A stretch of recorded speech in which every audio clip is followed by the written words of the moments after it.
Hello everybody, welcome back. I'm the Stretch Professor, and today we're going to be looking at the 9.6 AD Carry tier list. So, as always, you can find a link to this Google Doc in the description, so you can just kind of skim through if you don't have time to watch the whole thing. I'll also have timestamps there as well, so you can jump around to your favorite parts.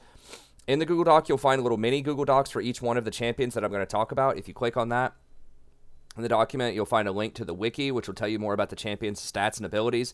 Have a 1 to 5 rating system, 1 being the champion is one of the weakest at that particular task. For that role, 5 being the champion is one of the strongest. Lane pressure is just how likely is the champion able to get priority in the lane and apply pressure to the enemies. Kill threat is how likely is the champion able to get a kill in the laning phase. Safety is how safe is the champion, particularly from ganks during the laning phase. How well can they position in team fights. Scaling is how well does the champion perform over time. And then reliability is how likely is it that someone can put up consistent performances with this champion. So part of that is how hard is a champion to play in terms of mechanics and decision making. Then also how easily is the champion countered in terms of the current meta game, right? There are lots of champions that are popular that are good into that champion. Then we have recommended runes and recommended items. As always, if you enjoy this content, please be sure to like and subscribe. It just takes a couple of clicks. It can make a huge difference.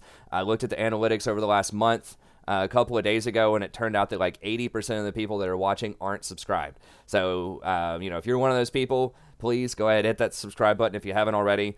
You can always turn off the bell. If you're worried, well, Strategy Professor posts up a ton of content. I don't want to get, flooded with notifications. That's fine. I get it. Just uncheck the bell if you don't want the notifications, but it still helps support the channel. It still helps people come and find this because I don't think a lot of people do like real in-depth tier lists out there. So if you want to support that kind of content, be sure to like and subscribe. And check out the rest of the content on the channel as well. We have a support tier list that's already out, patch notes that are already out. I'll probably do a jungle tier list maybe tomorrow. We stream every night starting around 9:30 p.m. Eastern Standard Time, usually go till about 1:30 or 2 o'clock a.m. Eastern Standard Time. We'd love to have you. We have a super friendly community. I try to be as interactive as possible while I'm streaming, answering questions, explaining what I'm doing, just having a good time. And then we also have lots of other content as well. We have individual guides, like how to micro better, how to macro better, best one-trick champions, does luck exist in League, how can you get around that? Then we have individual champion playlists if you just want to watch all Xayah, all Janna, something like that. We've got playlists for you there, and we have a ton of coaching sessions as well. Thanks for the sub. I appreciate it. Tons of coaching sessions as well. I think we've done over 160 coaching sessions. If you want to watch those, I've got a whole playlist of them. Nice, organized by champion, or organized the number it was released, like by date rather, but then also it has nice pictures of the champion. So if you just want to watch a certain champion, see how I help other people improve with that champion, you can just go through and find that as well. If you'd like a coaching session, just email me at thestretchprofessor@gmail.com. Set that up for you. It's just $20 off stream or $25 on stream if you want to become a channel member, which is just $5 a month. There's more information in the description about that. Just come out and play with us on Sundays, join the awesome Discord, get a discount on guides, coaching, and more. Then it's $5 off, so then it's 15 off stream or 20 on stream. Okay, let's go ahead and get in here.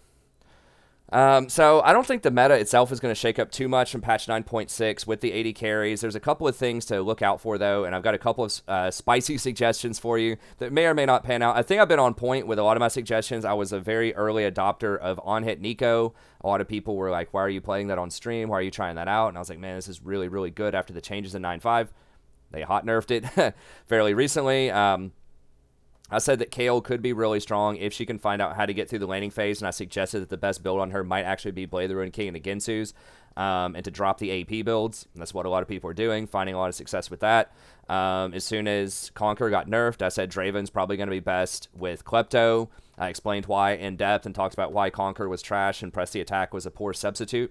That's what everyone's doing on Draven now. So I think I've been on fire lately with some of these suggestions, so we'll see if I can give you some more spice. Okay, so some of the more notable things for AD carry, Caitlyn did get buffed, which is interesting. I mean, Caitlyn is a very oppressive champion when she's really strong in the meta overall. So Riot tends to tread very carefully with her. She completely shuts out most other AD carries if she's really strong because she has such a dominant laning phase if you're good on her. So particularly in pro play and like challenger level play. So they have to be very careful with her. But they gave her a buff to her ult down here, 50 damage, which doesn't seem like a lot, but it actually is quite a bit. I mean, champions don't have a ton of health early on, and 300 pretty much guaranteed damage early. Yeah, someone can block it for you potentially, but it's doing 300 damage to somebody. And particularly when there are a lot of enchanters running around and squishy 80 carries, that's a lot of damage early on. And don't forget, they just buffed the range on this a couple of patches ago. I think they made it like 3,500. So now you can run, you know, about halfway up the river and even, like, use this, because you're going to have pressure in bot lane if you're playing her correctly, right? And so you're going to have plenty of time to rotate up river and coordinate with your mid laner if you want to. Just ping them a lot, ping your ult, and then you can ult the mid laner, you know, probably from about the pixel brush or so, or ult their mid laner to help your mid laner from the pixel brush. So I think there are a lot of applications with this, or if there's like a jungle fight going on, you can pop an ulti over there. So, you know, this combined with the range buff is actually gives her quite a bit of sort of presence and influence over river area, jungle, and even into the mid lane if she just rotates a little bit. So I think that could be useful. The problem with Caitlyn, though, is she's a very... let me just pull her up here real quick. Well, we'll talk about her more in depth because I've got her on the tier list, so we'll save it for that because I don't want the timestamps to be thrown off. But the thing about her is that she's hard for a lot of people to play. You know, she's mostly a combo mage. She's not just a stand there and auto-attack mage because her attack speed's really low. We'll talk about that later. But overall, I think that's a pretty good buff. I think that, you know, a lot of the high-pressure early-game enchanters are really strong, too, and have a high win rate, like Nami and Sona, who can contribute a lot to auto-attacks and pushing lanes and just applying a lot of pressure. So I think that complements her very well. It complements her playstyle, so that's nice. She could definitely step up a little bit, but she's really tough to play optimally, like I mentioned. I do think that Klepto could actually be really, really good on her because I don't think she has a very good rune right now. We'll talk about why when we get to the Caitlyn section, so stay tuned or take the timestamp down there if you want to. I think Essence Reaver also, I'm a little bit less sure of that one, but I think that Essence Reaver could be something that people might consider as a second or a third item. But we'll talk about that later as we go down. But yeah, I think she'll move up a little bit. I think a lot more people will be trying her out. I think that she is better than she appears most of the time. And that's because she has a very large skill ceiling. If you're very good on Caitlyn, she can be extremely oppressive in the laning phase. If you're bad on Caitlyn, then she's worthless because her scaling is not that great, especially in the mid game. Late game, when she gets to like 5 or 6 items, yeah, she's pretty strong again. But, you know, at like, if you don't play her correctly, you don't itemize her correctly, you don't apply enough pressure, then at like 2, 3, and probably even 4 items, she's going to be weaker than a lot of other AD carries out there, particularly some of the hyper carries that are popular in the meta. Okay, Xayah buff, I think, is actually really nice. Xayah is another one that has had a low win rate in solo queue, but once again, like Caitlyn, she's very hard to play correctly. You have to sequence, you know, her abilities to maximize the feathers, and you have to get the geometry correct where you're hitting a lot of people with those feathers. So pretty advanced gameplay. She's a lot better in the hands of pros and challengers than she is in people in lower brackets. But this is significant. I mean, 20% extra attack speed is a really big deal. I mean, people were like freaking out, you know, when like Kale loses 0.5% attack speed per level or whatever. It's like by level 18, that's only 10%. You know, this is something she could pick up 20% by level 9 or so. So that's like a dagger and a half. Not a dagger and a half, but pretty close, like a dagger and a third attack speed. So that's like 400 extra gold in her pocket off of that.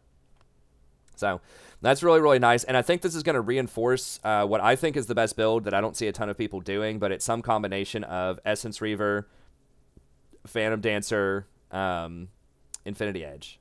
So I think Essence Reaver would give you a lot more push early, but I think going that something like Essence Reaver and then Infinity Edge and then go Rapid Fire, and we'll talk about Xayah when we go down there. But I think this is going to enable that build a lot more because it's going to give you more attack speed and it's not going to feel quite as clunky, but it'll still give you those super hard-hitting feathers, which is, you know, the whole point of going to heavy AD plus crit items because of the way that her feathers scale. But we'll talk about that when we get to her. So overall, pretty good buff.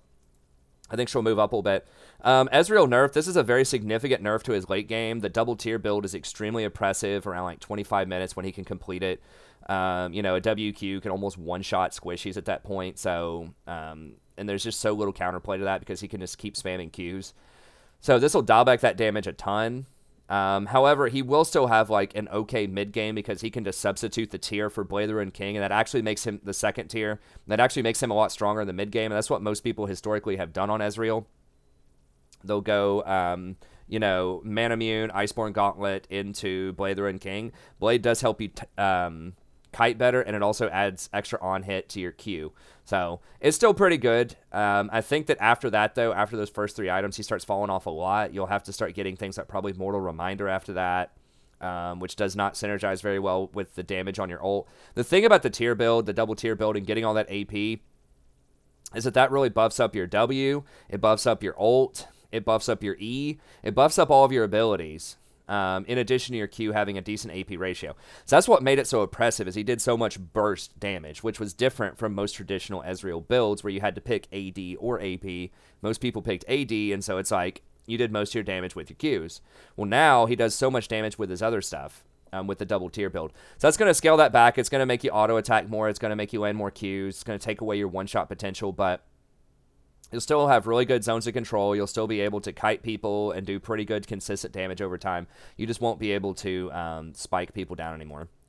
And then finally, a couple of things to keep in mind. The Kayle and the Urgot buffs. Kayle is a buff. Don't mistake it. I talked about that in my patch notes video. The change to where she doesn't disarm herself when she Ws for that speed. That's an extra auto attack, sometimes two if she's really going off. That's a lot of damage. It's like 500 extra damage. So people who are like, oh, her attack speed got nerfed, you know, she lost 10% of her attack speed, or she lost 5 AD or something at level 18. It's like, okay, but she gained an extra, I don't know, 400 damage like in her trades whenever she casts W. I would trade 5 attack damage for that.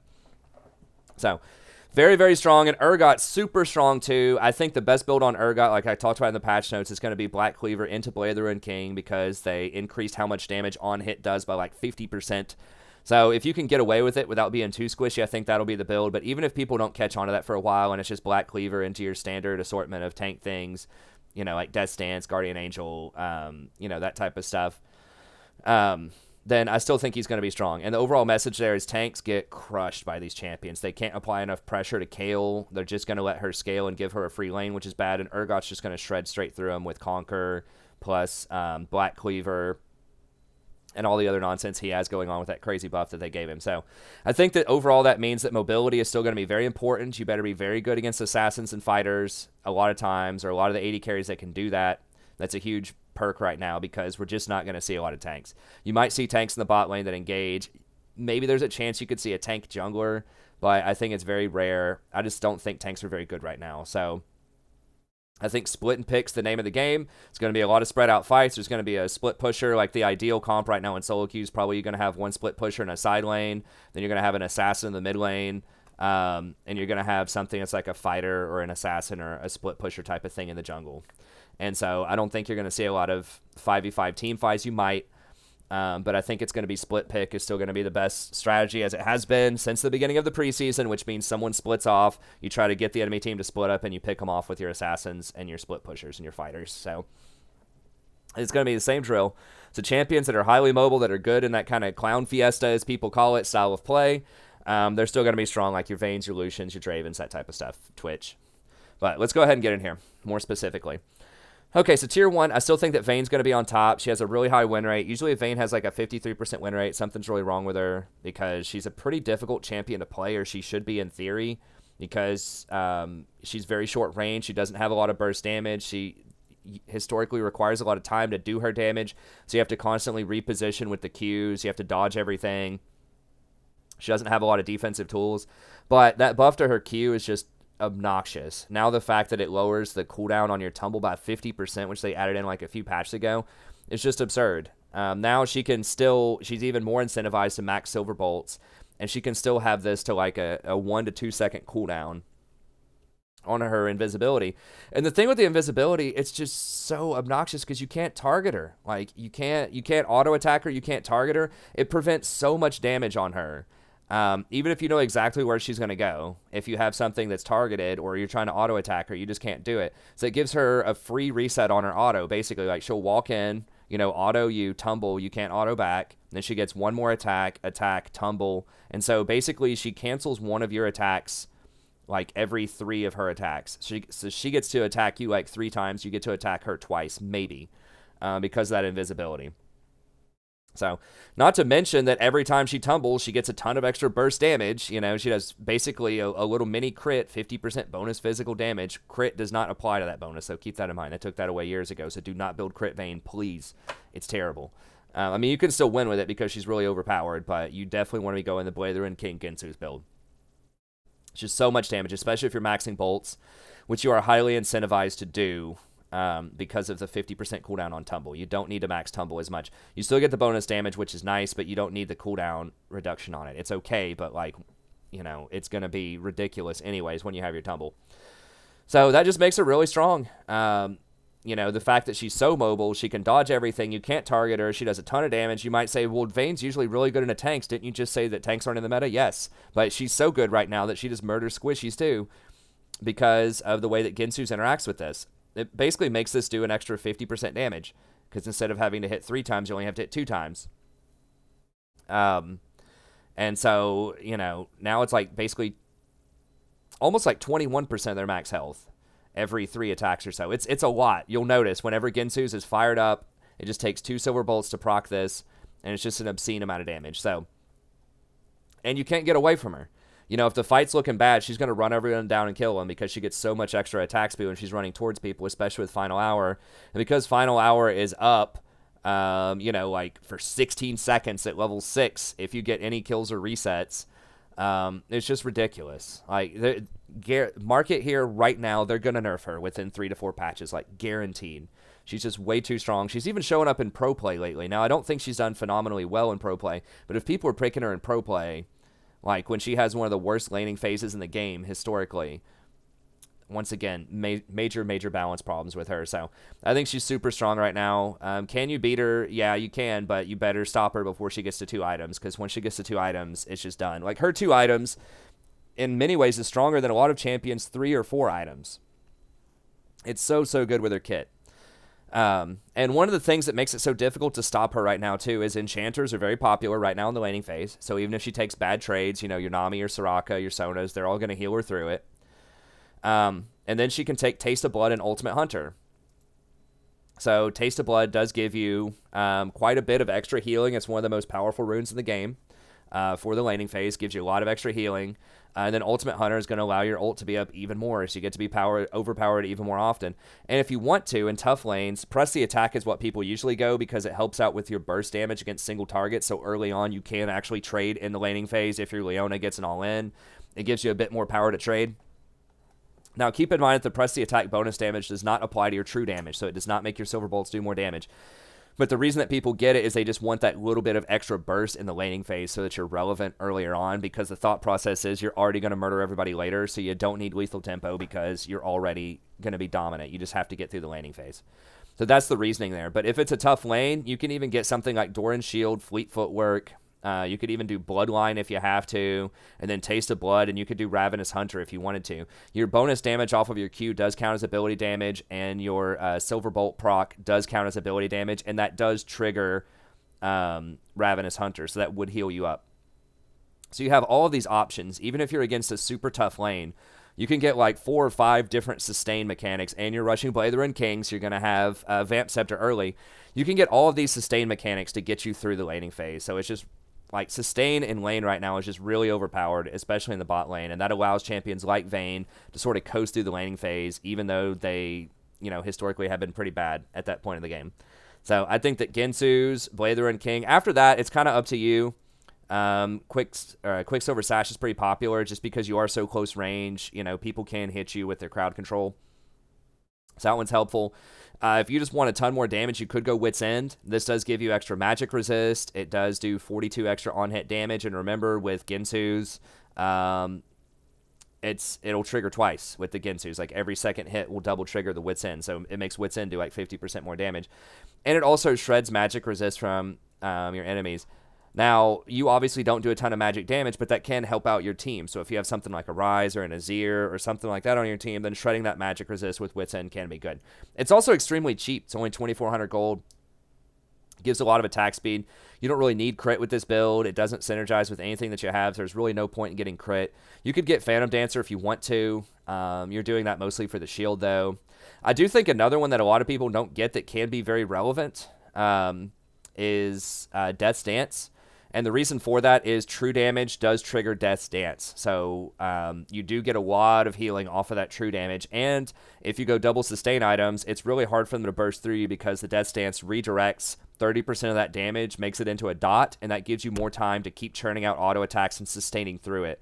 So if someone bursts you out with a lot of damage, but they don't fully kill you, and you just keep cranking, especially if you have like a Sona healing you or a Soraka, and you're just cranking out this you know, double lifesteal, then you can get through a lot of stuff. So in some situations, Death's Dance could even give you like 30% max health if you want to think of it that way. It's not quite how it works.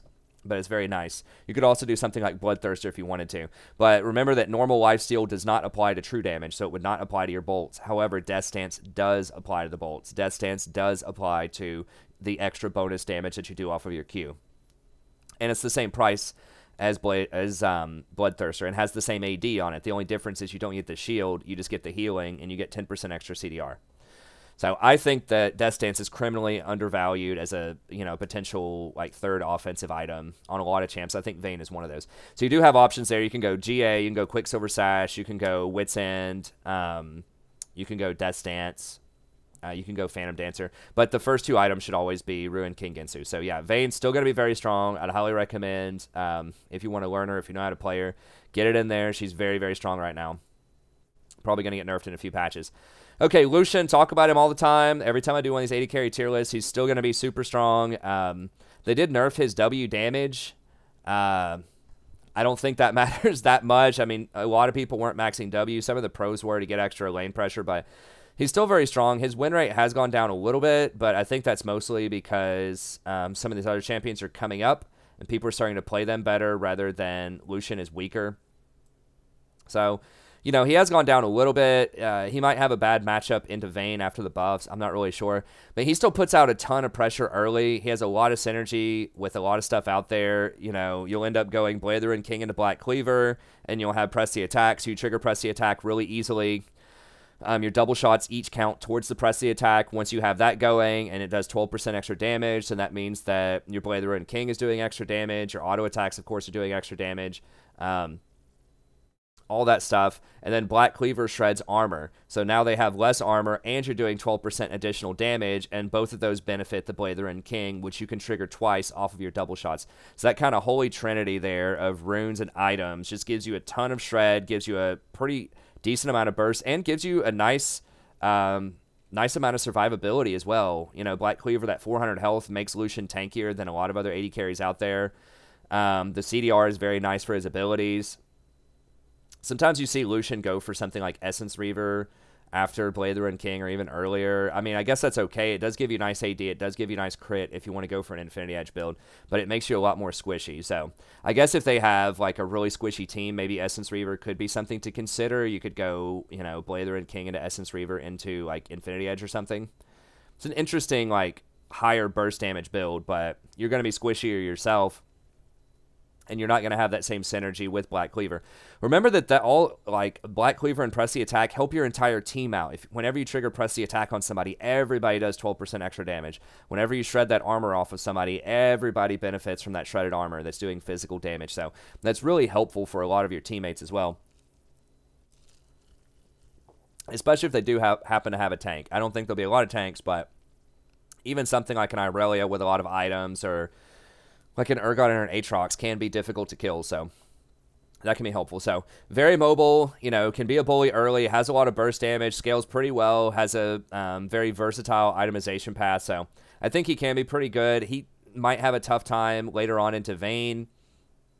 I think that Jinx and Caitlyn, if they're good, can bully him a little bit because he does have short attack range, 500, so if they're really leveraging that, their extra range and, punishing you early, that could be a problem, but overall, I still think he's very, very strong. Excellent with the Ardent Sensor because each one of those double shots is going to trigger the on-hit damage from Ardent. So I think he's still going to be pretty strong.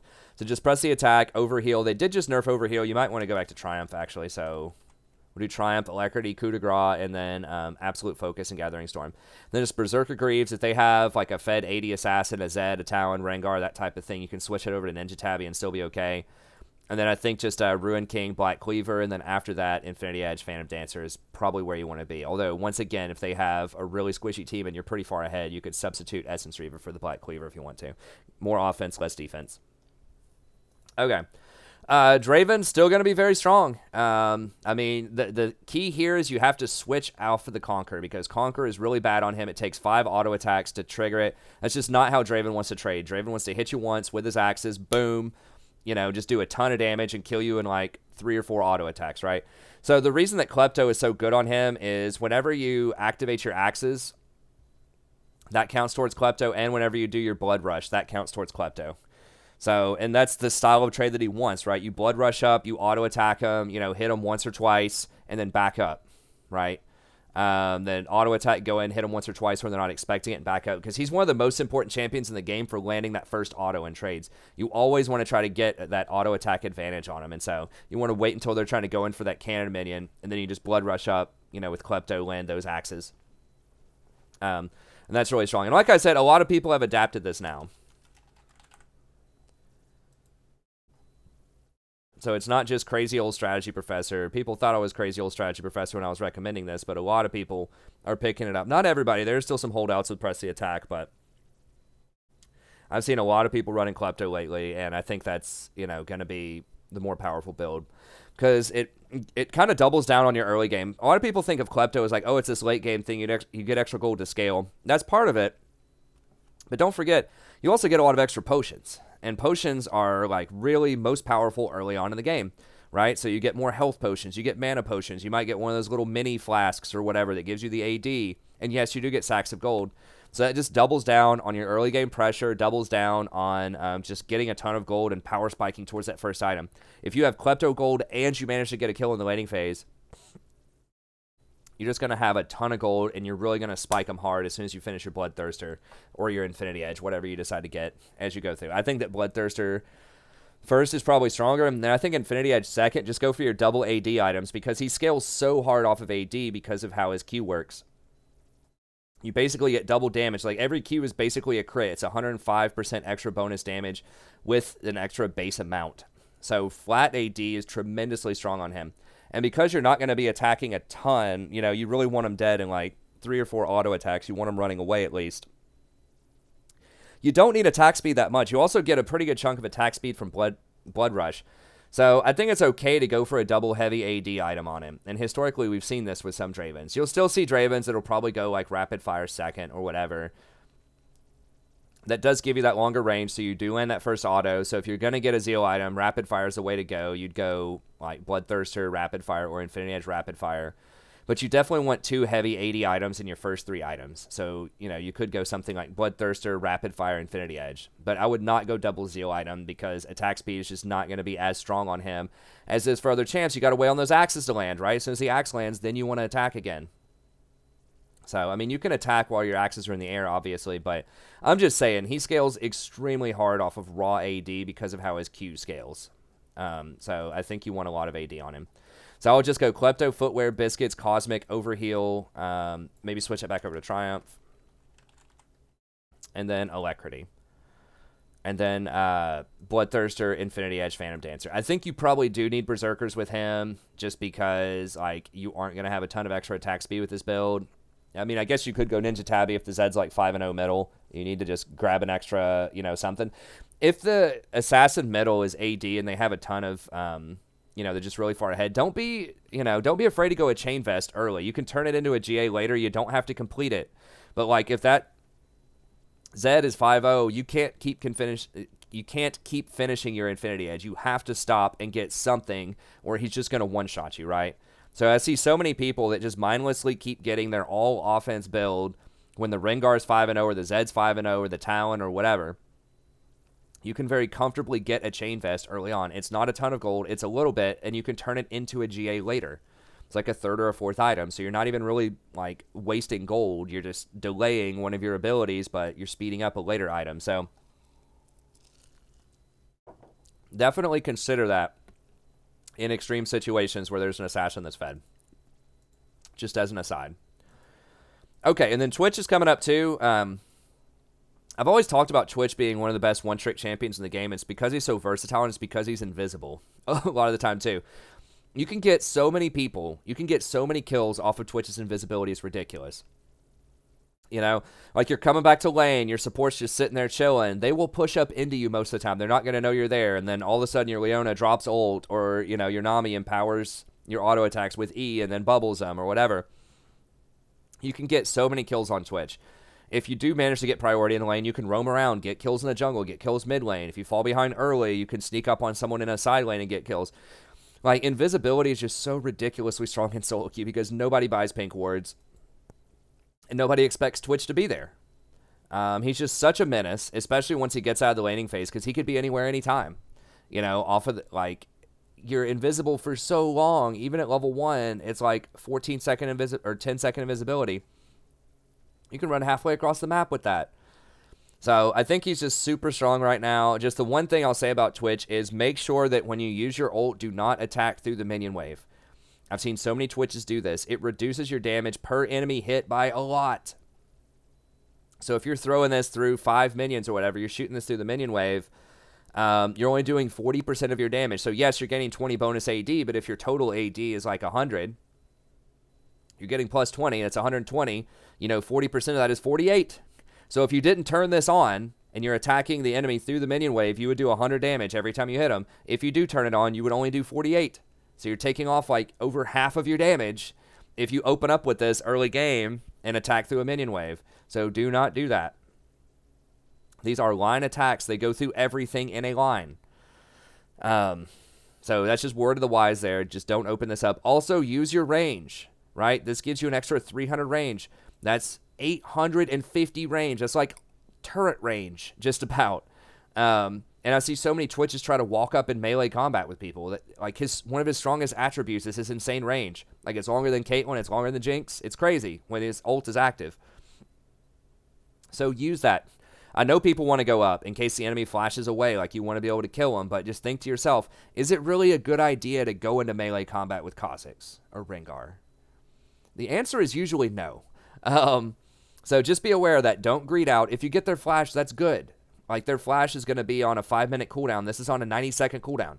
So even if you just open up at like 700 range and they flash away from you, that's okay. Like you got their flash. That's okay. So yes, sometimes if it's against another, you know, range, if it's against Ezreal or something like that, yeah, maybe you can open up a little bit closer, but just be very, very careful of your surroundings, especially in team fights, and really use that range to your advantage. Also, wait. You know, like when fights start, a lot of people will just blow all of their cooldowns really early in the fight. They won't save it. So if they see you back there as Twitch, they're going to say, all right, I'm going to use my Vi ult on the Twitch, or I'm going to use Leona ult on the Twitch, or, you know, whatever. I'm going to use something to stop the Twitch. But if you just hang out invisible, you know, just chill for like just a few seconds. You just roll up invisible, someone on your team starts a fight, and you just chill for like 3 or 4 seconds. Just let everyone use their abilities a little bit. Let Vi ult somebody else. You know, let Lucian kick somebody else, all that stuff, and then open up. Like, just sit there and watch. Just think, what are the major abilities that can threaten my life? And as soon as you see them, use a couple of them. Then you go in, then you clean everything up. So there's no reason to show up early when you can just wait a couple of seconds. And then start blowing people up later after they've used a couple of their dangerous cooldowns. So just wait on that Irelia to drop her ult, you know, just wait on people to do stuff, and then go in. But yeah, he's very strong right now. It's just going to be a standard. I think that, I mean, a lot of people do go Blade the Ruined King early with him. If it's a tough lane, you can go Blade, but like your biggest damage spike is going to be Hurricane, Infinity Edge, Static Shiv.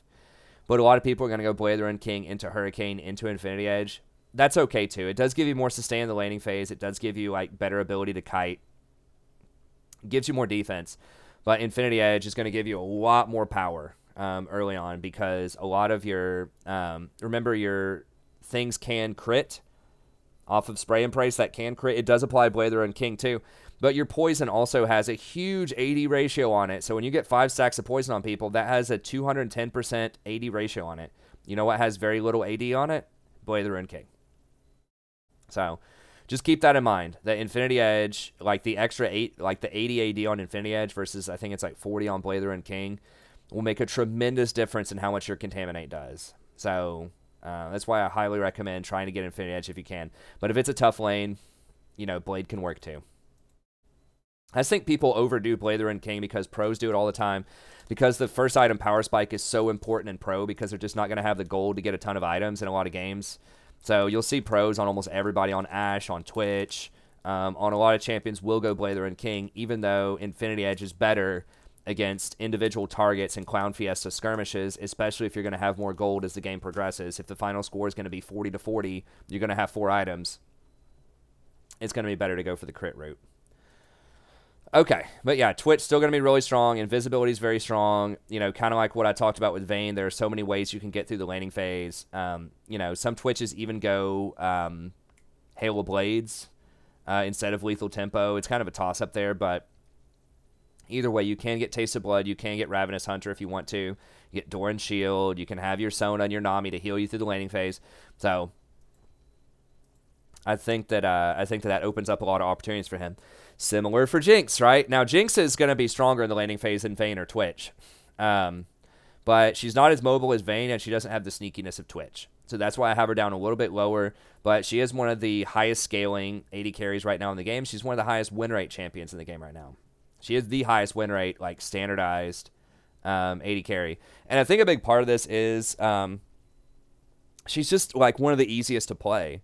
And it's just, like, if you have a kind of passive play style and you just want to scale up, if you just want to have a farm-off bot lane, she's the best farm-off champion because you just pretty much you just sit there and farm. You know, she has long range. She has 550 to start with. Those rockets give her even more range, and they give her wave clear, so she can push people into towers. She's got her chompers that combo together really well. Like if your Nami lands a bubble or your Leona engages, your Thresh hooks somebody or whatever, you can drop those chompers. Pretty good CC. I think it's like a 1.5 CC. Your Zap does pretty decent burst damage if you get a clean shot and you combo into them with that. And then, of course, you can pick off some free kills with your rockets as well. So she scales extremely well off of Infinity Edge plus Hurricane. I've explained this before in a Jinx video, but if you ever wondered why Jinx does a zillion damage off Infinity Edge and Hurricane, it's because each one of those little Hurricane bolts actually turns into a rocket and splashes. And so that splash can crit everybody. So if they have somebody who's standing in the middle of a minion wave and you have Hurricane and you attack that person and those two bolts go to like 2 nearby minions, that person is going to take 3 hits every single time you auto attack. Because each one of those rockets spreads to everything else. And that's why she wave clears so insanely fast too. Because basically you get 9 hits out of that. 3 rockets. Each one of those can hit, you know, each one of the targets of the other rocket. If they're clumped up, boom, 9 hits. And so in a team fight, if everyone's clumped up and she just fires like 2 rockets in there, you know, hits 9 people and it's critting, it's just like an astronomical amount of damage. So that's part of why she's really strong. Is she, you know, has some really nice range to her. She can stay really far back, auto attack. She's got the zap from long range. She's got the ult from long range. And she doesn't get pushed around in the laning phase as much as some other champs because she can get that long auto attack range. She does have good wave clear early. The only problem with her is she has no escapes. Like her only escape is if you get a kill or an assist, you run away really fast, or if they step on your chompers or something. But that's really her main thing, is you have to have somebody that's going to help you out. You have to have someone who's going to peel. If your support just always leaves you alone, you're just going to get dove and killed all the time. So very, very dangerous, but very high scaling. Those 2 items, Infinity Edge plus Hurricane, make her one of the best team fighters in the game. Very good at taking towers. Great at taking dragons and barons. With her minigun form, she gets a ton of extra attack speed. You know, chompers are really disruptive in team fights. She just has a lot of nice tools and lots of long range. Combination of burst damage with the zap and the ultimate, but then also sustained damage with the rockets. So pretty good, pretty versatile, just very very squishy and very susceptible to divers. So if they have an enemy Nocturne, they have a Rengar, they have a really fed Talon or Zed or something like that, it can be a problem. And she really doesn't have room to get any sort of defensive itemization. I guess you could get Ninja Tabby, you know, and you could get a Chain Vest in a pinch, but she really, really wants those offensive items because she skills so hard off of them. Whereas, like, with Ezreal, yeah, sure, you can go Tabby if you want to. You're probably going to go Iceborne Gauntlet. You know, with Lucian, you're going to get Black Cleaver. You can go Ninja Tabby on him. She can't really do that. And you do want lethal tempo with her. Because that just scales so well with her rockets later on in the game because she does such great sustained damage with those rockets. So she can't really itemize into a lot of lifesteal either. So she's just, I think, like the squishiest of the 3 options, or of the 5 options here to start with, in that she can't really build defensive items, and she doesn't get a lot of lifesteal, and she has probably the least amount of mobility and escape potential. But if you do get that peel, it's off to the races, and she's very simple to play. I mean, I can't emphasize that enough. That's the major draw of her. If you're just going to sit there and auto-attack the minions, if you're not really that interested in trading with the enemy, you're just trying to farm up in the laning phase, you just want to right-click. You know, there aren't any, like, mechanics, right? You don't have to dodge stuff with Vayne. You don't have to, try to dodge stuff with Lucian. You don't have to catch Draven axes. You don't have to really time your invisibility, and when you open up correctly, you just, someone stands in front, you just run at them and right-click with your rockets on a lot of the time. So I think that is also fueling why. And there's nothing wrong with that. I mean, I play Sona on stream. Sona's extremely easy to play for the most part, okay? So that's called consistency. Don't think of it as, like, easy. Think of it as consistent. So that allows her to put up some very consistent results. Pros player sometimes. I mean, there's no shame. I mean, Crown won his world championship off of picking Malzahar every single game against Faker. Malzahar is super easy mechanical mid laner to play, especially at the pro level. So there's no shame in that. A win's a win. And that can also free up your brain power, so you can watch for ganks. You can, monitor enemy itemization. You can pay attention to timers and objectives. So it doesn't mean you're not using your brain just because a champion doesn't have, like, a ton of mechanics. It just means that your brain is freed up to do other things on the map. So, that's nice. So, yeah, I would go lethal tempo. Not overheal anymore. I need to change that. Triumph, Bloodline. I'd probably go Alacrity. Then Coup de Grace, and then just Celerity and Gathering Storm, and then just Hurricane, Infinity Edge, and then you can choose after that. I think Phantom Dancer, or you could go something like a GA if you want to. Okay. Tier 2, I still think that Karthus deserves to be in here. He is one of the surviving mages in the bot lane. They did nerf his Q, but he still scales very well. He still has a pretty high win rate. Overall, I don't even know if he's listed under Lolalytics, under support anymore, or not support. Bot lane anymore, but I know on u.gg it says that he still has a pretty decent win rate in bot lane. It's like 55% or whatever. So Karthus, same stuff as always. Power scales, farms pretty well early on. If you need an AP threat, yeah, he's still got a 55% win rate. Now, not a ton of games played on it, but I still think he's legit. I think he's serviceable, particularly if you're against a farm off lane. If you pick Karthus into something like I don't know, Jinx, Sivir, Caitlyn, that type of stuff, and you just farm it up, I think that can work. You can have the protection of the support. You have the vision. One thing about Karthus is he does want a lot of levels, especially so he can get to his level 11 ult faster. But overall, he's still going to be a menace. He's still a threat, particularly if you're sort of off-rolled and you're not really sure about AD carry and you're worried you might feed. Karthus is a great option there just because even if you do feed, at some point you're going to be relevant. You can just flash in and die in the middle of a team fight and just spam Qs, with your Defile, and you'll still be doing something. I don't recommend that. I recommend trying to not die as much as possible, but it's always an option, if you find yourself feeding, that at least you can be relevant. So I think he's a nice AP option, if your mid laner's taking Zed, your jungler's Rengar, your top laner's Fiora or whatever, it's just an all AD team, then I think he's probably the best AP option left. So still going to be pretty good. You just want to go for the standard Dark Harvest. Go for your standard Dark Harvest, Taste of Blood, Eyeball Collection, and then Ultimate Hunter, Presence of Mind, Coup de Grace, and then just Sork Boots, Luden, Oblivion Orb, Death Cap, Void Staff. So still a good option. Okay, Xayah is someone who has changed quite a bit. She has a really low win rate right now in solo queue, and everyone plays her all the time. So she's like kind of like the new Ezreal of sorts. Ezreal is still down there too. Yeah, she's picked 23% of the time, so it's pretty close to Ezreal rate. But I think a lot of this is people are just picking really anemic builds on her. People aren't sure what to go these days. You're seeing a lot of pros kind of go back towards this Stormrazor build. I'm not completely sold on that. Like, her itemization constraints are really weird because you need to be able to evolve your Q early because that is, like, your huge burst damage is the Q. So you do that extra, it fires extra missiles. I think it doubles the missiles that you fire. So, like, you really, really need that in order to burst people out. And so that means that you have to get to 100 attack damage. And it's just really awkward the way they changed Stormrazor. They did recently give it 5 AD. Because beforehand, you would just go Stormrazor into Gensu's, and you would get the pickaxe off of Gensu's, and that would trigger it. And that's kind of what people have gone back to. They go Stormrazor into Gensu's.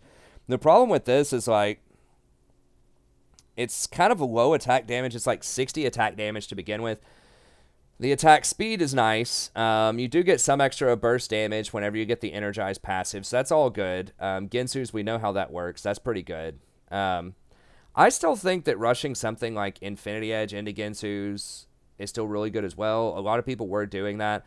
But like the issue with that is you do trigger it off of one item.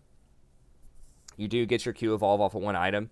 But the major problem with that is like it has no interaction with Ginsu's Rage Blade at all. Because the Ghost attack can't crit because it doesn't do damage. It just applies on hits twice.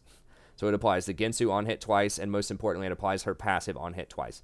So that's why people usually go Ginsu's. People also like to go Hurricane because each one of the bolts off of Hurricane will also apply your passive. It'll also apply the Ginsu's damage. So Ginsu's plus Hurricane, good combination. But the question is, well, what do you get between that? And so I think a lot of people have just decided to go, because you're not going to have any other energized attacks. I mean, if you go Fleet Footwork, you'll have some energized off of that, but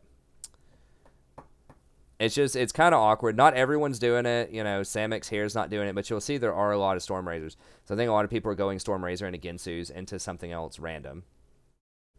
But just feels like it doesn't have the same kind of synergy that a lot of other champions have with their kicks. It's like this doesn't do any crit. It interacts with energized. You're not going to get any, you're not going to get any other energized things. This also like doesn't interact with crit. It interacts with on hit. I guess the Runins, I don't know if this triggers the on hit twice off of the bolts with the Ginsu's. I'm pretty sure it stacks the passive. These two items are both around the passive, but I don't think they synergize with each other. But I'm not 100% about that. So she's okay. She's kind of short-ranged. She can get bullied out early. She doesn't go a sustain item early. She can't really get defensive items. She has to get, Berserker's Greaves and all these offensive items. They are not hard-hitting offensive items early on. Like Storm Razor is one of the weaker early offensive items. It's weaker than Infinity Edge. It's weaker than Blade of the Ruined King. Ginsu's really sucks when you're building it. Like, yeah, she can kind of use the AP off of the Amp Tome and stuff like that, but it's a pretty anemic item until you get it completed. Once it's complete, it's great. But, like, all the components, buying all those kind of sucks. So it kind of leaves you in this really, like, strange power vacuum early where you're going to be facing off against someone else who likely rush Infinity Edge or Blade of the Ruined King. And unless you just, like, severely outplay them or your support's outperforming, it's going to be really hard to keep up with them. So I think that's one of the major issues is she just kind of comes online a bit later than a lot of the other AD carries. And so, you kind of have to have help from your jungler, or you have to have a superior support, or you just have to be a superior mechanical player and make really good outplays, like with your ultimate dodging stuff, hitting a lot of your W's and things like that. So she's difficult to play, but she is still very popular. She has a pretty decent win rate in pro-level play, so she's okay. But yeah, I think Fleet is what most people are going if you go for, that other build. I still think that Infinity Edge Hurricane is the way to go, and then maybe Ginsu's after that. Because then at least you're getting Critical Strike, you're transforming on your first item, and you're actually having an interaction with Hurricane. This will give you a lot more power early on in the game. It's like, yeah, when the Ginsu's comes on, yes, your passive starts doing a lot of damage, but you need that damage immediately, I think. And having more AD, having 20 more AD off of Infinity Edge, evolving your Q, like 3 to 5 minutes faster, then having that interaction with Hurricane, where you're still applying your passive to everyone, but you're doing like 50% crit now for the extra bonus crit off of Infinity Edge, I still think it's probably better for solo queue. But I don't know. Obviously, pros, know what they're doing. They're very good, but you have to keep in mind that the pro meta is very different as well. So maybe Storm Razor. It's kind of the jury's out on this one, but I still think that Infinity Edge and a Hurricane for solo queue, for like the maximum, I want to be able to fight somebody at level 6 or whatever, or whenever I complete this item. I still think that's going to be a little bit better. But you decide. There's a lot of options out there. Xayah, I went ahead. I'm pretty high on Xayah right now. I moved her up a little bit. I described this earlier. I think this might encourage people to actually try out her best build more, which I think is... how are these bugs getting in here?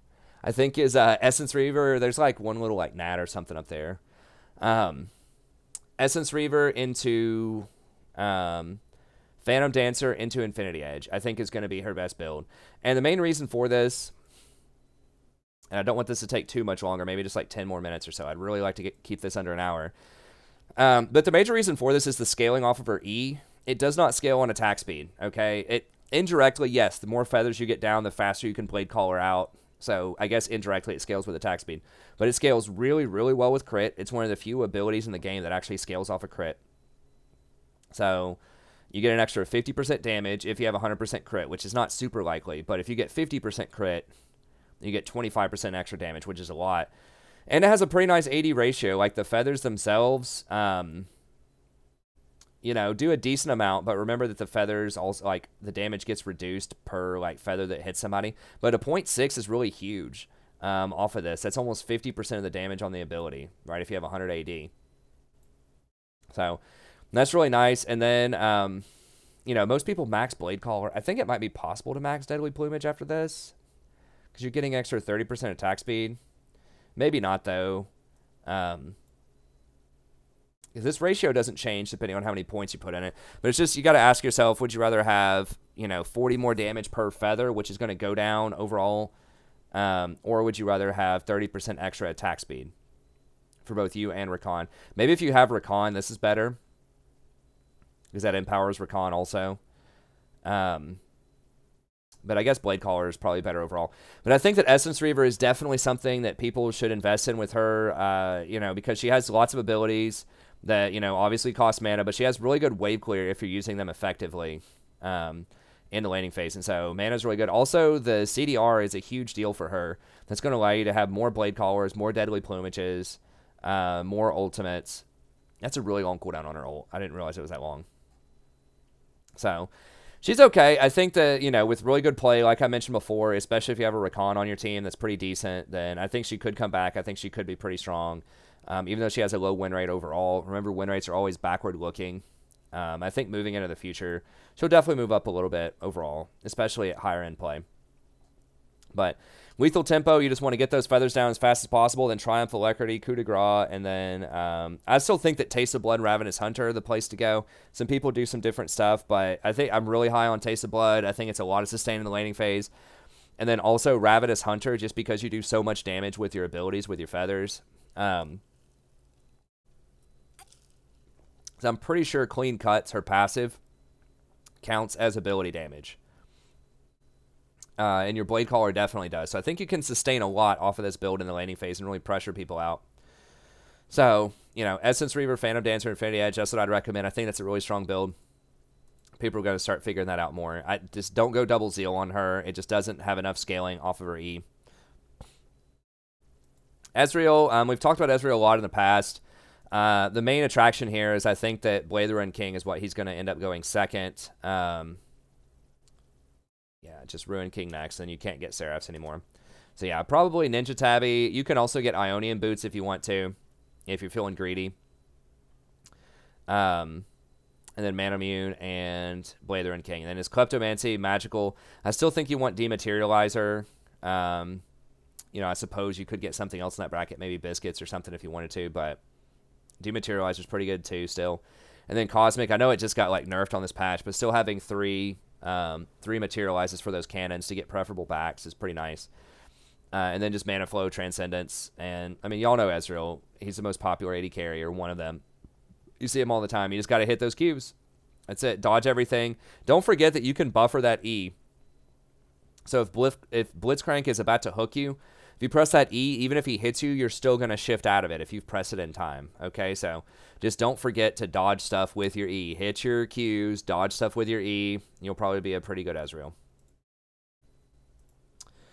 Okay, and then Caitlyn, we talked about her earlier a little bit, and I said I'd talk about her more later on here. So the main thing about Caitlyn that a lot of people need to understand, that I think that people lose sight of a lot of times, is that her attack speed is extremely low for an AD carry. This was a huge nerf to her. They did way back in the day. It's a 0.56. Most other AD carries end up with something like a 0.65, or I think Vayne has like a 0.66, something like that. And you might say, well, that doesn't matter that much. Like, who cares about that? The thing is, like, this determines how effective attack speed is on you. Because the lower your base attack speed, the less value you're getting out of your attack speed items. So if you have 100 attack speed, you know, with her 100% extra attack speed, you're going to do, you know, roughly like 112, 114. So you're going to attack like once every 1.14 seconds or whatever. But if you have that on Vayne, you know, if you have 100% extra attack speed, you're going to do 1.32. So you're going to have 132 attack speed. That may not sound like much, but it ends up being a lot. I mean, basically, she has somewhere in the neighborhood of like 15% less benefit off of attack speed than a lot of other AD carries out there.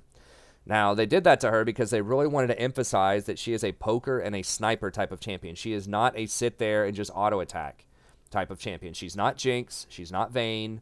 You have to strategically land your autos and move around. And so, and she has really slow like base movement speed. She's really low health.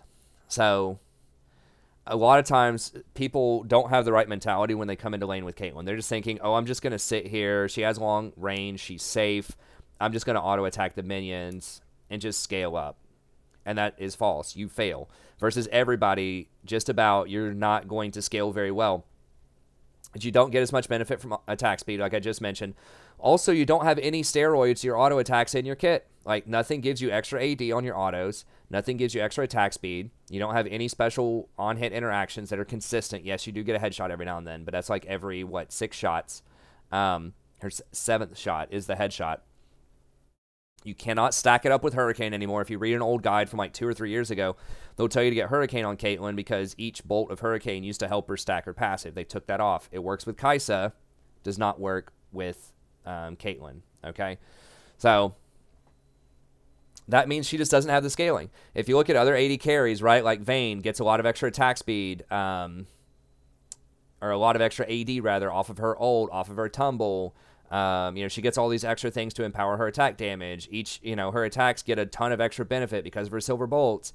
Twitch, you know, gets extra attack speed off of his Q, gets a lot of extra AD off of his ultimate, gains a lot of benefit from hitting people with his poison. Draven gets a lot of extra attack damage off his Q, gets a lot of extra attack speed off his W, blah, blah, blah, blah, blah, right? See what I'm saying? Like, almost every other AD carry is going to have steroids in their kit. They're going to have attack speed, they're going to have attack damage, they're going to have a lot of special interactions when they get a lot of attack speed. Especially like the Ginsu users. She doesn't have any of that. So what does she have then? Why would anyone want to play this champion? Well, she does a lot of burst damage if you use her systems correctly. So it requires a lot of prep, a lot of setup, and a lot of high mechanical execution in order to use her effectively. So the big thing is the traps. You need to set these traps down, first of all. There's so many Caitlyn's that don't even put traps down. You need to set these traps down. And you need to be ready. You need to put them in a good place that really, the easiest way is if you need to put the trap on somebody if they get CC'd. So if Leona goes on somebody, you put that trap directly on their head, and they get trapped, and then you do a lot of extra damage. I've seen Caitlyn's miss that a lot. Like someone who's like chain CC'd for 3 seconds, they either won't drop the trap, or they miss somebody who's stunned with the trap. That should never happen. But another way to do it is you want to zone people out. You want to put these traps in the most annoying places you can think of, to really like make it difficult for them to CS correctly. So typically this means pushing them into the tower and just setting up a trap line right in front of their tower. Especially like if you're red side Caitlyn going into blue side on the bottom, if you put that trap like right next to the tower right above it, they can't see it. It's visually blocked, and it's super annoying to try to deal with that in that trap area. And like that little groove that's like, you know, right next to the tower in the bottom, that's like between the tower and the wall, putting a trap there to cut that off. So you're just cutting off angles with those traps. You're making it very annoying for them to do what they want to do. You're zoning them out. It's great for zoning things like Rakan, Alistar, a lot of these champions that want to jump onto you. If you just constantly have a trap sort of next to you in the laning phase, and you're just playing around that trap so they can't ever engage on you, then that's really, really strong Caitlyn play. Now, if they do step on the trap, you need to get 2 headshots on them. 1 is not enough. It needs to be 2. So you auto-attack once, and then you net backwards, hit them with the net. While you're netting backwards, you charge up your Q animation, so you can do that. Like, while you do your E, while you're in midair, you can start your Q. Then the Q goes through, hits them again, and then you get 1 final headshot on them after that. So it should be headshot, E, Q, headshot. And that should just about kill somebody, especially if you ult him after that. It's definitely going to kill him if no one blocks that ult. So that's how you play Caitlyn. Like, you have to be in their face, trying to land these combos, and she has 650 range, so you need to auto-attack them a lot in the laning phase.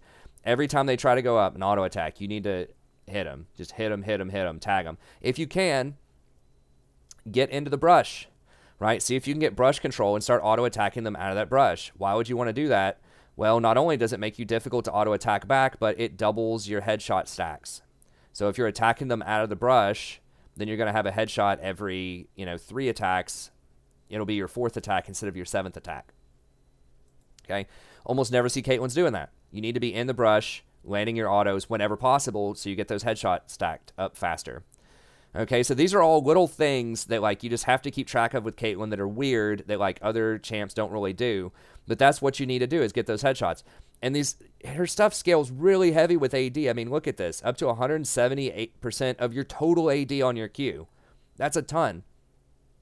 100% of your bonus AD. Your headshot mechanic itself does 100% of your AD, bonus physical damage. So 100%, 170%, 100%, and your ultimate does 200%.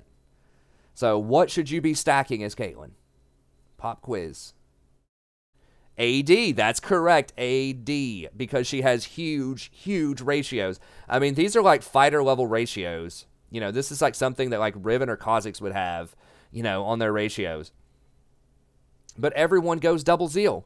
Everyone goes Infinity Edge, Rapid Fire Cannon, Static Shiv, and it's like, I get it, but she doesn't scale very well with attack speed, and her abilities do a lot of damage, so you're building her like someone who should just sit there and auto-attack a lot, and that's really not how she should be played, especially early on in the game. So that's why I think that definitely Infinity Edge first, but then possibly Essence Reaver, like shortly thereafter, maybe Rapid Fire, just because Rapid Fire does interact very, very well with her headshot mechanic because, you can fire on him from like 800 range to get that headshot. So yes, Rapid Fire is good. But then consider like Essence Reaver instead of the Static Shiv after that. The major reason I say that is, once again, you have a lot of abilities that do a ton of damage. It lowers the cooldown, lowers the mana cost on these, so you can spam them more when you're sieging towers. And it's going to give you a ton of extra AD. So you're still going to get your crit, and you're going to get your AD. So I think that could be, potentially really, really strong on her. Or if it's not that, maybe Bloodthirster or something as 3rd item. If you think Essence Reaver is a little weird, maybe Bloodthirster is a 3rd item.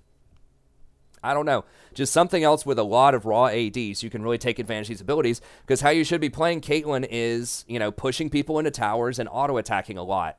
And that's what she is. She's the Siege Master. So that's how I would play her. You shouldn't be looking for 5v5 fights where you're just sitting there, like, trying to land like 15 auto attacks or whatever, right? It should be pretty quick, kind of like Draven. Which brings me to my next point. Kleptomancy on her, right? Like, your Q is on a fairly low cooldown. You max this first, typically. So in laning phase, be like an 8-second cooldown. And you have such long range. It's so easy. You just Q and you can just walk up and auto-attack people. You have 100 extra range over most AD carries. You have 150 range over Lucian. Like, it should be so easy to walk up and get those Klepto procs. So you can just pilt over, auto, back up, drop a trap somewhere. This will trigger it as well. Auto, back up, pilt over, auto, drop another trap, auto. So you can just constantly squeeze in, pilt overs, Yordle snap traps, and this is going to give you bags of gold, so it's going to help you stay ahead of the curve, so you can keep getting more and more items, because she does fall off in the mid game if she doesn't get ahead. And then it's going to give you potions for better trading. It's going to give you mana. It could give you extra wards. That's a very common one early on. It'll give you little green wards that can help you get vision before your support's able to complete their warding item. This can give you extra vision, so you're safer. Now you can pressure up and, harass them under tower even more with more confidence because you're going to know the jungler's not there. So I think it's super easy to trigger with her. And it's like, what are you missing out on? Fleet footwork? Who cares? You're getting potions anyways, right? You get free boots off of this build too. So you get magical footwear, then you can go biscuits, then you can go the extra potion length, the thing that gives you 50% extra healing off of potions, or it does 50% up front and gives you 5% extra movement speed. All that's really good. And then you can go for Taste of Blood and Ravenous Hunter. So that's what I recommend on her. I mean, Taste of Blood, once again, gives you a ton of extra healing, particularly if you're going to get a lot of AD. It has a decent little AD ratio on it as well. I think it's like a 0.35 AD ratio.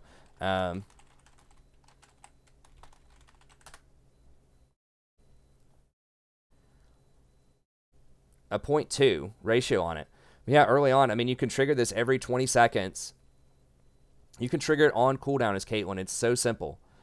And it heals you a lot. So when you have 100 AD, you know, early on, if you're getting Infinity Edge, you get pretty close to that 80 to 100 extra AD.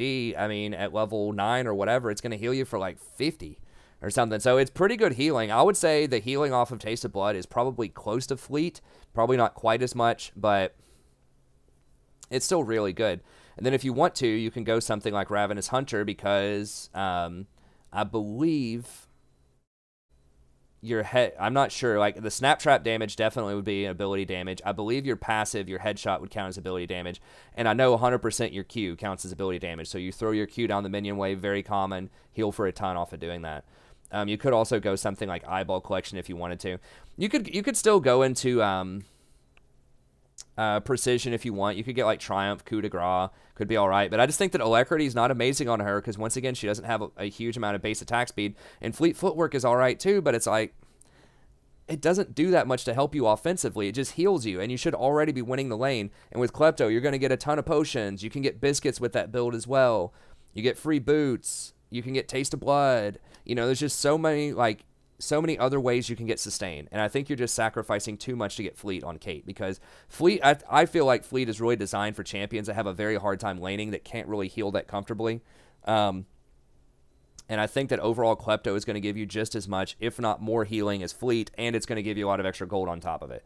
So I don't think you're missing out on that much. And with this build, I also, you know, your energized interactions, I think those were nerfed a few patches ago as well. So they don't work quite as well as they did before.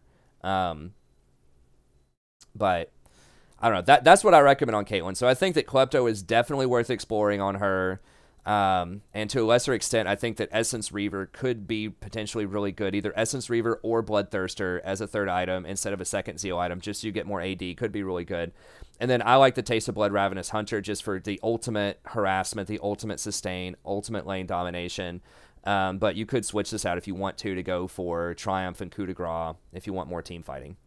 But yeah, I think that Infinity Edge, Rapid Fire, and then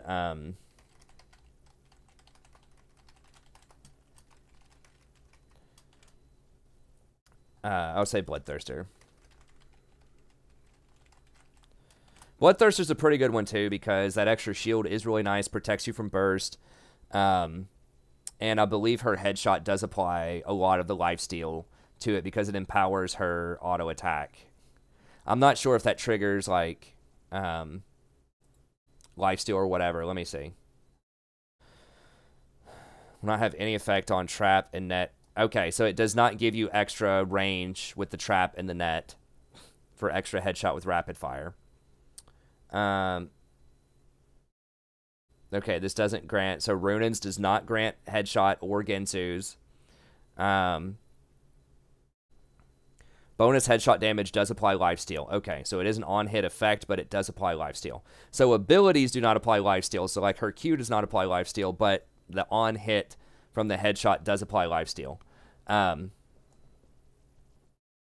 The basic attack triggering headshot can critically strike, but headshot's damage remains unchanged. Okay, so crit does not... It has a modifier on here, but crit does not give you an extra amount of the bonus damage off of Snap Trap or your passive, but it's still good on her.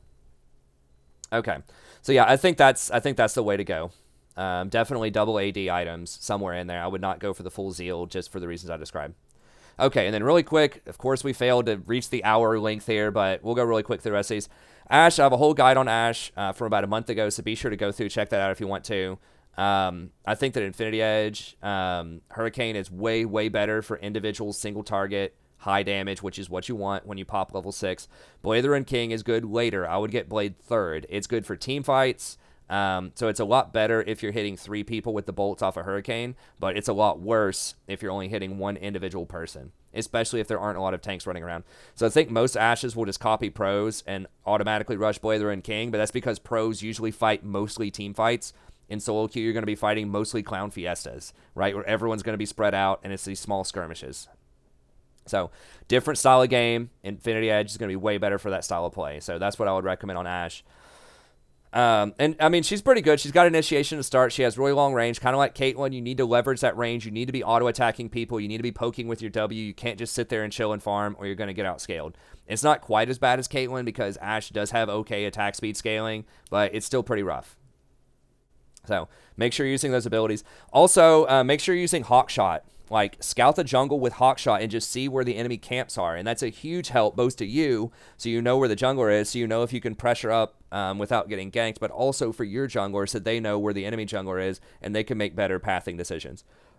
That's more relevant in, like, higher-level play, but it can still be a good habit to get into. And who knows, your jungler might actually pay attention, even if you're in, like, silver or bronze. They might pay attention and, you know, see the enemy jungler top lane and go, like, try to make a play on Dragon or something. You can also call that. You can say, hey, jungler's top lane. Let's go do Dragon. Let's go do Scuttle. Let's go take their blue. I'm going to push up. Like, you can shot call stuff like that off of that information, too. So, I think that's really nice with Ashe. Sivir, I'm not drinking the Sivir Kool-Aid.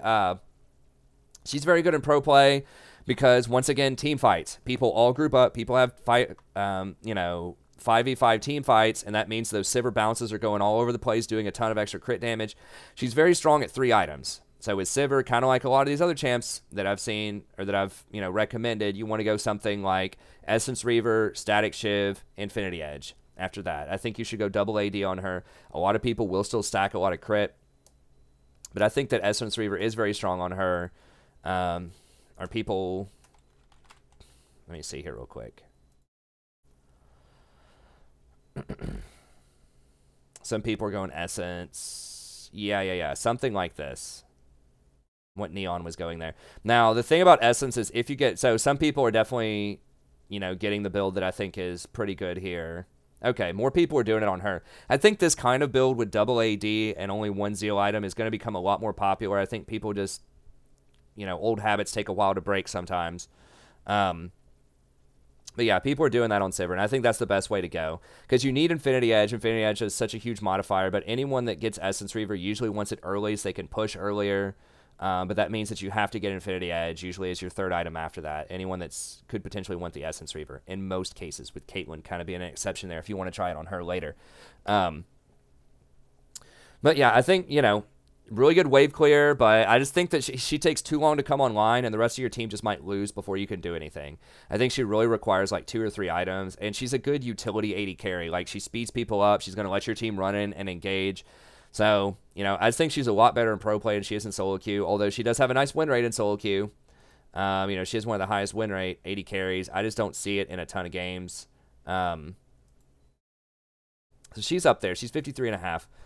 So she's still pretty good. I just feel like, you know, you could fall behind early. It could be tough, but if you're really good on her, you can make it work. Tristan is another one where if you get ahead early, she can be extremely strong because she can jump in and just keep engaging on people over and over and over again and fighting. She's fairly safe. She can get away with her W. She takes towers quickly. On paper, she should be super strong right now in this meta. Problems with Trist, though, is she has to push. She can't freeze waves, so that's kind of a positional disadvantage in some lanes. And she has really short attack range early on, and her burst damage is not that great until level 6. It's okay.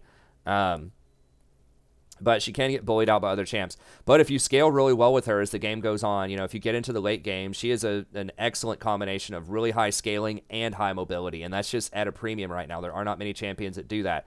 You got Vayne, you got Lucian, but that's about it. A lot of the other champions that are high mobility, like your Ezreal, aren't going to be able to put out as high a sustained damage as Tristana does. So she can be very good. She's going to be a double Zeal item user, though, so she's going to be Infinity Edge, Static, Rapid Fire Cannon probably, but overall, she's all right. Kalista is someone that I think is coming up a bit more. You're seeing her more in pro play.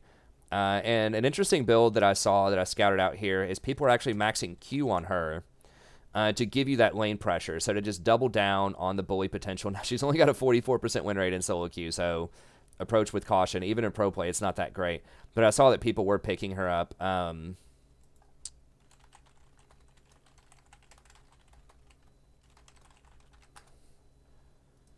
Picks of the week. That's this week or last week. There was a trend where people were trying her out. Yeah, so people are picking her. They're not winning a lot with her. But she's an early game, heavy pressure, 80 carry. She can be very good if you have like a tank on your team, like an Alistar, Braum, something like that. Can be good. But her itemization is kind of weird. She only gets 90% benefit from AD. You know, you want to go Blatherin King plus Hurricane on her. I think Ginsu's is like a third item is okay. I think it double stacks your stuff. If you go for the Q max, then your Rend is not going to do as much damage, but you're going to have more burst off the Q, especially if you can throw the Q through minions. Let me just show you here real quick, and I know we're out of time, and that's going to have to be it, but like this Q maxed is 280, so you're talking about going from 20 damage all the way up to 280 damage with 100% bonus AD. So that is a huge jump. That's a 260 damage extra amount that you're doing there. And here's the big one. If it kills the target, the spear continues transferring all of the victim's Rend stacks to the next enemy it hits. So if you can position in lane, especially at kind of low reloads, people won't see you doing this. But if you can stack up like 3 Rends or 4 Rends on a creep and then Q, it'll pierce through it and apply 5 stacks of Rend to the enemy that it goes through. So if you can, like, it's kind of like a misfortune Q. If you can position it correctly and sort of bounce this off of the enemy, so you throw it a straight line right through the enemy, right through the enemy creep straight into the enemy, you can get a lot of Rend stacks in there, usually somewhere like 3 to 5. And that will be a much higher amount of overall damage, because not only is it going to do that 280 plus the 100% of your total AD, not bonus AD, total AD, and it's going to have 5 Rend stacks already up.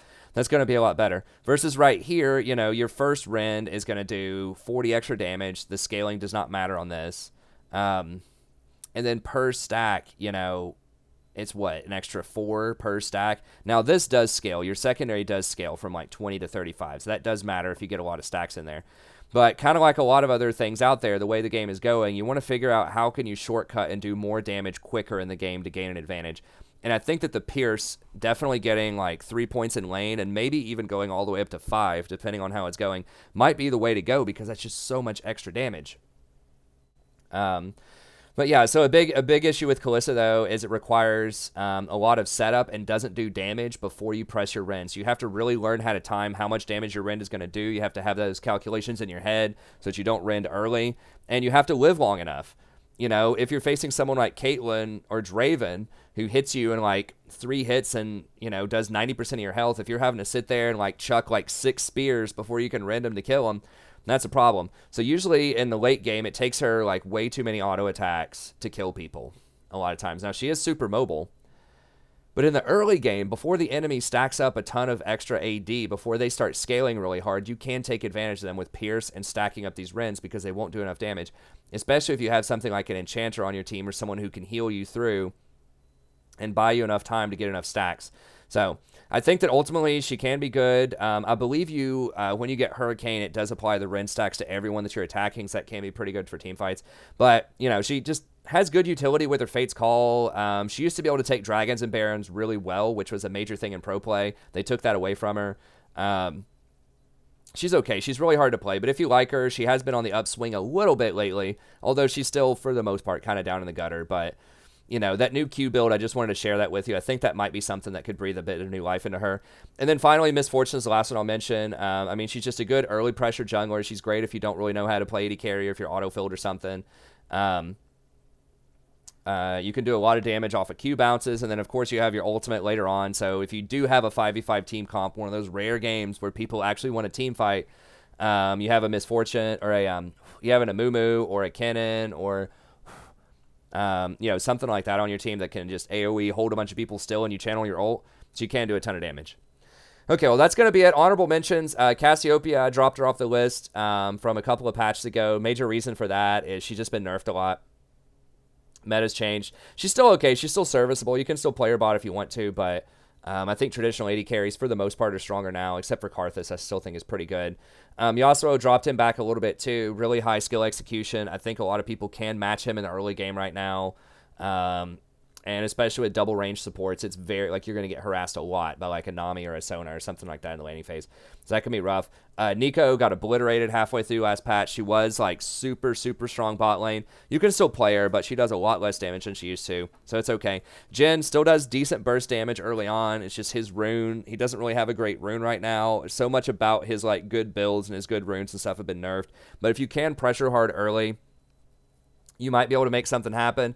You know, he might be a good candidate for going something like Essence Reaver into Infinity Edge if you want to be able to spam your abilities and do a lot more damage.